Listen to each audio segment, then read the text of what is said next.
ayun guys, today, since tomorrow is New Year's Eve na, magpe-prepare kami ng handa namin. Actually, yung handa lang namin is konti lang kasi dalawa lang naman kami ni Alex. So, ayan, gagawa ko mamaya ng mango graham cake. So, kaya andyan yung mangga. But then, ngayon is magluluto or magagawa ko ng macaroni salad. So, eto is, naano ko na siya, naluto ko na. Ito is 500 grams na elbow macaroni. Tapos, ito is yung buong breast to, isa, boneless. Tapos, ayan, ito is 350 grams na tidbits. Kasi, and then, ayan, ito is yung sa Nestle cream ko and mayonnaise na gagamitin natin. And ito, yung binili ko is cream dansada para ano siya, hindi siya gaanong matamis. Kasi ayaw namin ng matamis. So, ayan, imimix na natin yung ingredients. So, ito is na ano ko na, hindi ko na naipakita sa inyo kanina.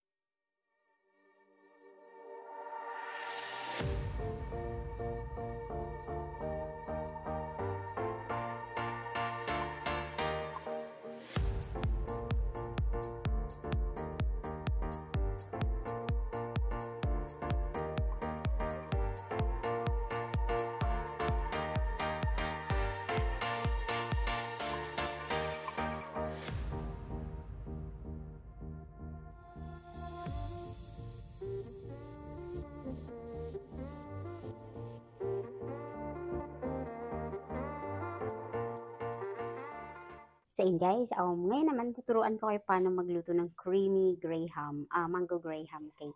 Kasi usually, yung mga natatry or nakakain kong mango cake or graham cake, ba tawag nila dun?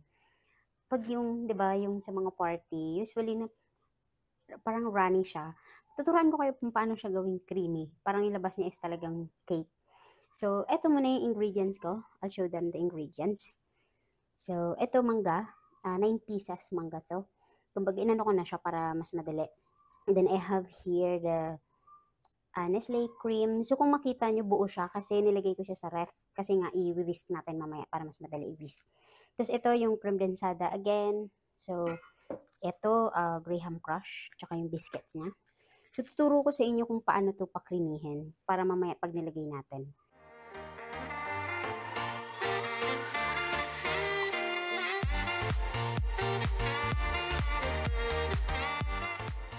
Diba kung makita nyo, mas madali na siyang i-whisk. Kasi pag yung hindi siya galing ng ref, sobrang tagal.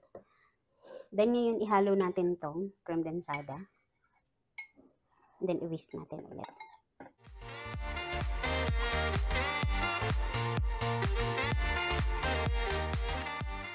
Tingnan nyo, oh.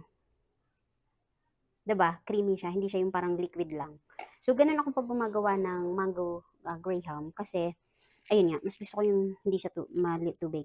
So, ayan. So, nag-gloves ako kasi para sa paglagay ko ng biscuit kasi naka-nail polish ako. Yung kabila lang kasi ito lang naman ihawak ko para sa biscuits.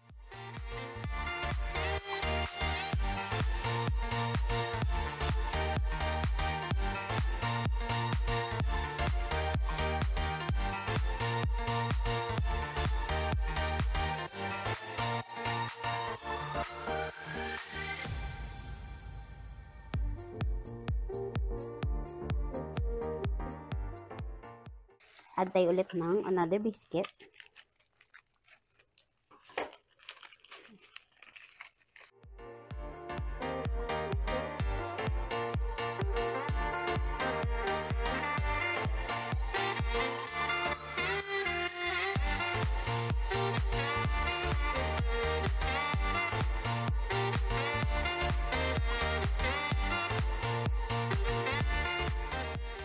Ayan, so i-finish ko na to.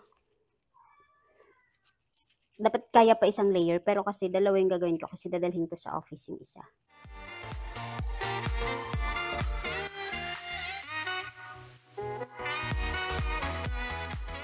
Then, I'm gonna make another one in this one kasi ito is dadalhin ko sa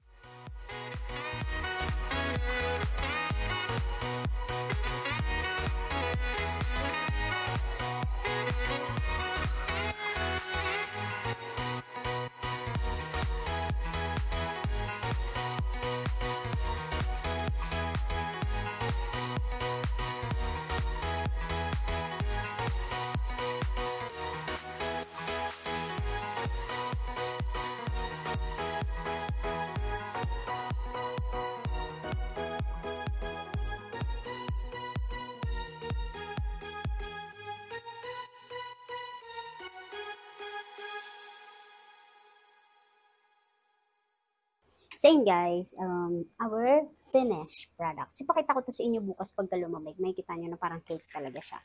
So ayan na yung ginawa kong graham. Tingnan natin kung gaano siya ka-creamy. Diba? Para talaga siyang cake. Yan. So kunti lang kasi hindi ko rin alam kung kakayanin ko kasi late na. Ayan. So ako lang kasi nag-video kaya medyo ganito. Ayan. So tingnan nyo kung paano siya, gaano siya ka-creamy. Diba buo, hindi siya yung watery. Ayan. Tapos tingnan nyo din, ang dami kong mangga talaga. Basta gusto kasi yung feel ko yung mangga. Ayan. So ayan. Medyo maano yung sa plate ko.